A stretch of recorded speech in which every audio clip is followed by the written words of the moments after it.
Are you looking to promote your business? Perhaps a video for your website? Or maybe just a story to tell? If so, then you are a name to know.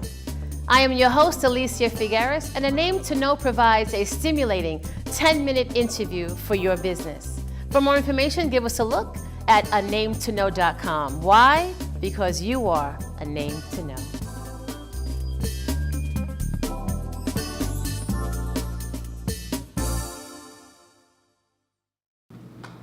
Welcome to A Name to Know. I'm your host, Alicia Figueras. I have two beautiful women with me this morning that have an organization called World Adhesion Foundation. Welcome, Agusta and Melissa. Welcome to A Name to Know. Thank you for having us. I cannot believe the work that you've been doing throughout the years, and I am so impressed with the efforts of your organization. Tell me more about it. The World Adhesion Foundation I started 15 years ago because the way I was treated by the medical community, I was a surgical nurse, so the way I was treated by the medical community, which you would think would be nice to their own, they are not. They are just like any other firm or business, and there was no information out there. I went to have surgery at a hospital, and I was actually on an OR schedule, and to have adhesions removed. And I had like adhesions 6 months, 6 months out, 6 months. Every 6 months they were acting up, and they would have to go in. And they would have to open to do that surgery. Back then they just were starting to learn the laparoscopic surgery. And the surgeon called me the night before and said, we have to have you go up and talk to the head of the department. I was like, fine, no problem. I went by myself, thinking it was going to be fine. And it turned out to be, he says, adhesions don't cause pain, you're not blocked, so we're not doing the surgery and we're dismissing you. So I said, well, where can I go? What can I do? And they sent me to Johns Hopkins, which when I called Johns Hopkins, there was absolutely no one there to direct me. And I was down to 98 pounds back then because I couldn't eat any solid foods. I was on a liquid diet. So eventually I had found a group that was, I could find out some information. And I worked with them for a while. And that was a for-profit group. And so basically, I was doing all this stuff that I would do as volunteering and not getting any of the benefits of helping others. I mean, I would help them, but not really help anybody else. So I decided that I was in the hospital supposed to be a special surgeon. So we went all the way out to Scranton, Pennsylvania. I had also had a prior surgery with him in New York City on Fifth Avenue.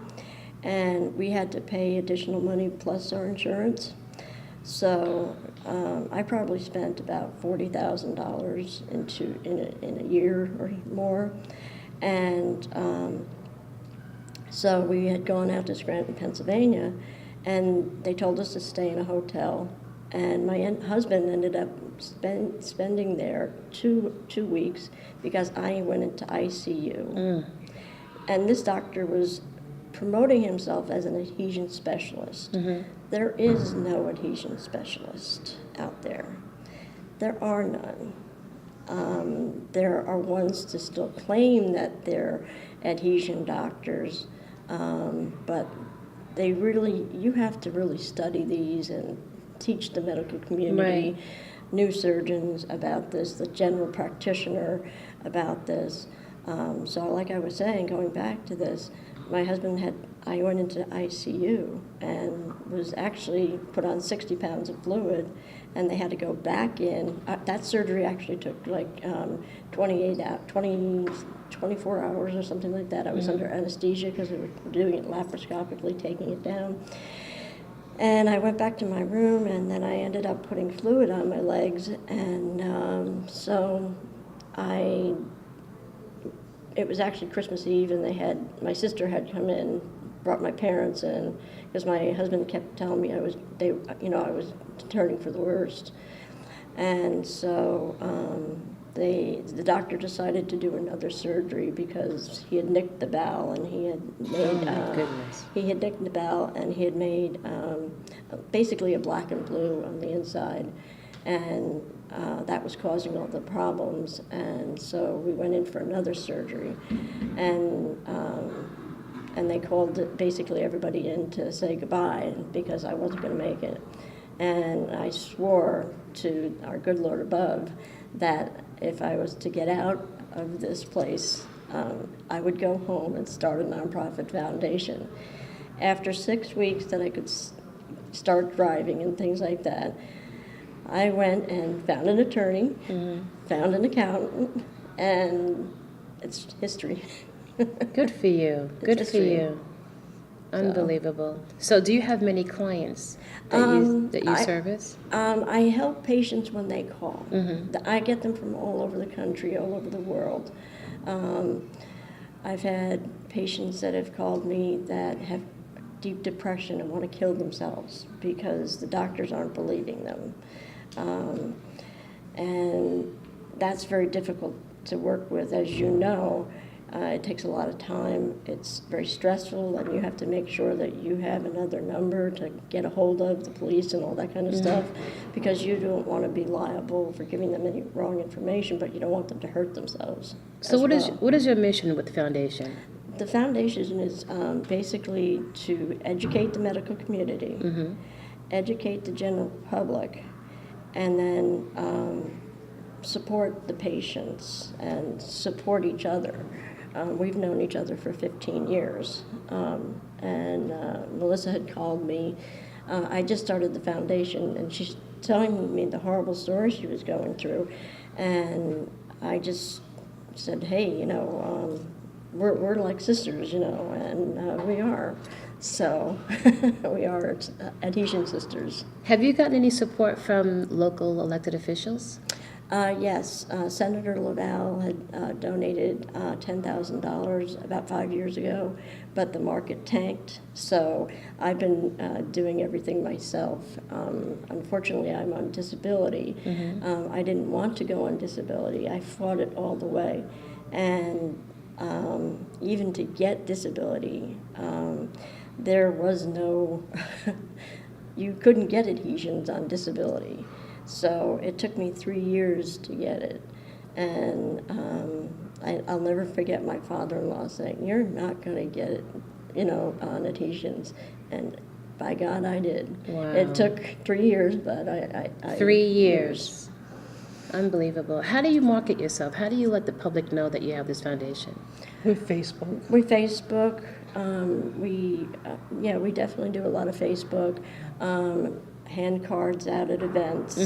And if somebody, and Lorinda, my marketing person, New York Introduction, she markets she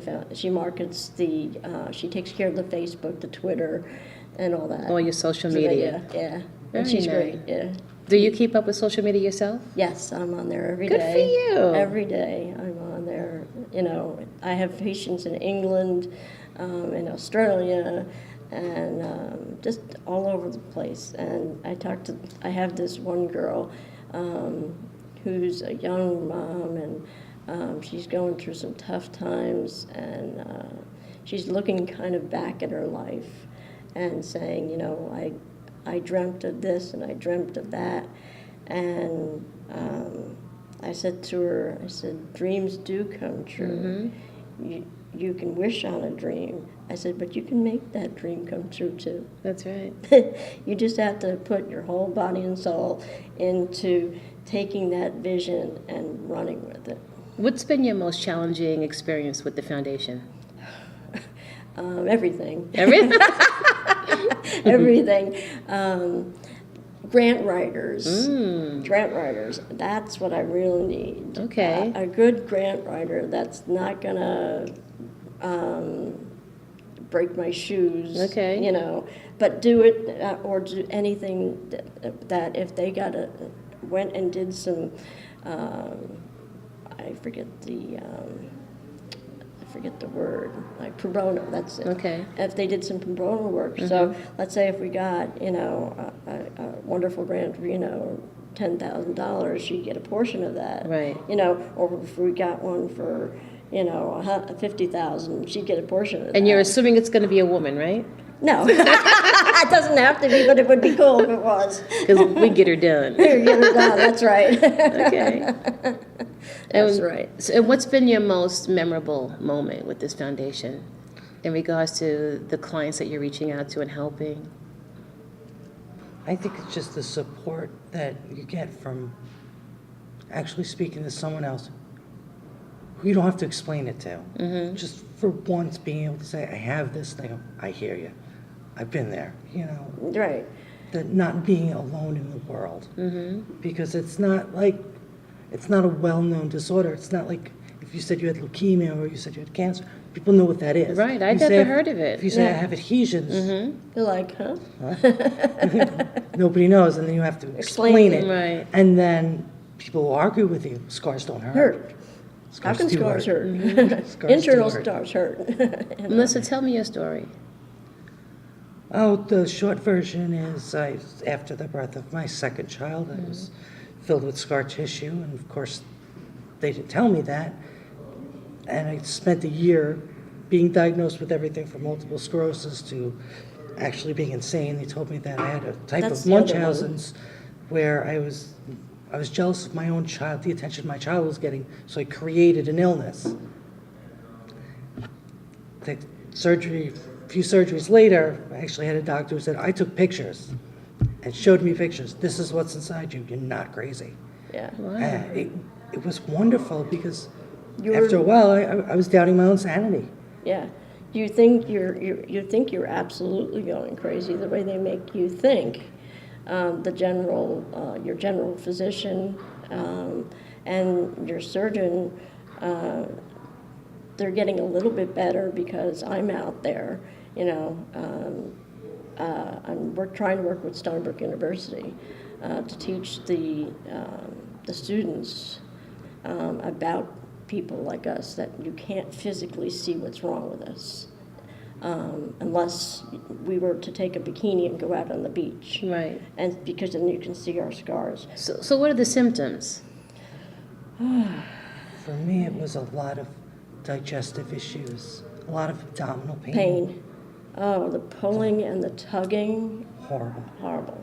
I mean, you The couldn't. nausea. Nausea. You couldn't eat. I mean, we so wanted to eat, and we were called anorexic.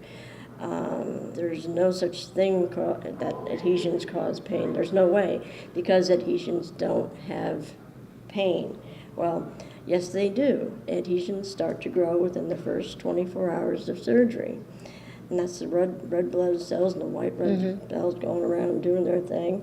And they start to grow. And what happens is they think of like a spider or Spider-Man going like, and what this happens is they're like little spider webs at first.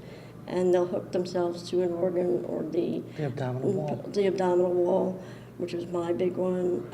They'll attach to the abdominal wall, and they'll tug. You take like So every movement. every movement you make, it pulls. It pulls. You have pain on one One side side. coming from the other side. Yeah, it's the weirdest thing, and all you're doing is rubbing, and you can't make it go away. And unfortunately, the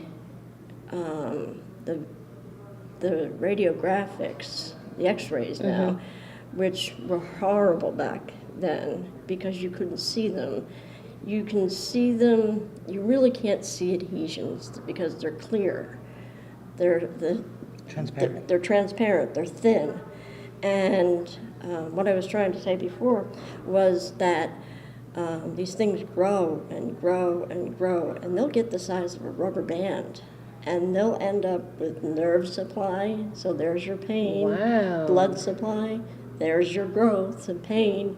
And so these doctors are reluctant to, give you any pain medication, or have you have any surgery to go in, because they'll say, oh, well, if we have adhesions, they'll grow more.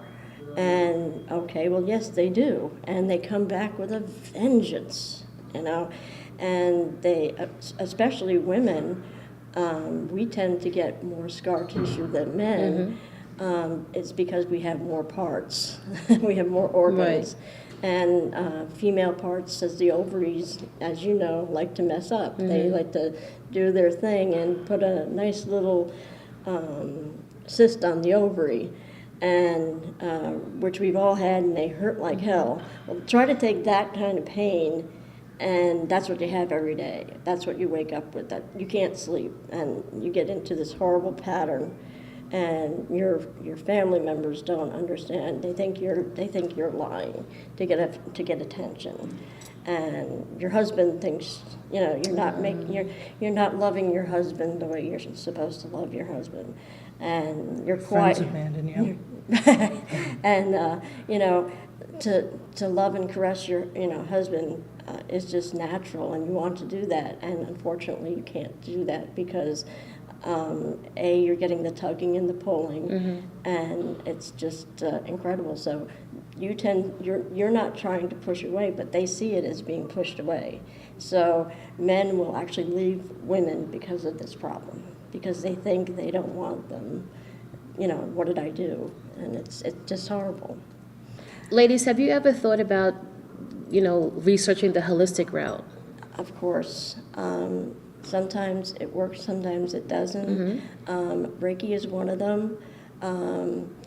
And going and getting a massage sometimes helps. Good. Also, getting up and getting your hair done is one of the best things you can do. If you have depression, which is another thing we didn't that we get because no one's listening to us and we're in pain and we can't seem to get, it's a nasty little roll. And just getting up and going and getting your hair done is the best gift you can do. And the Reiki as well is one of the best gifts you can do. Is the medical field respecting your efforts? Yes and no, but mostly yes. Mostly yes, Yes, good. mostly yes, because now now that I'm there, they're respecting it. Okay, great. We want to take adhesions from your surgeon's dirty little secret to exposure. Exposure. It needs to be exposed. Wow. we This want can to- happen to you. It happened to us. It can happen to anybody. It can happen to your mom.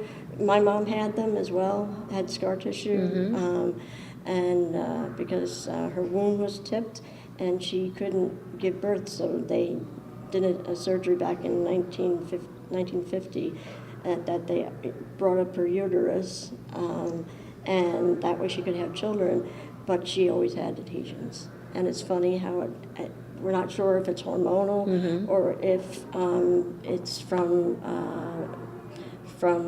passing on from women to women or men to men. And men can get it as well.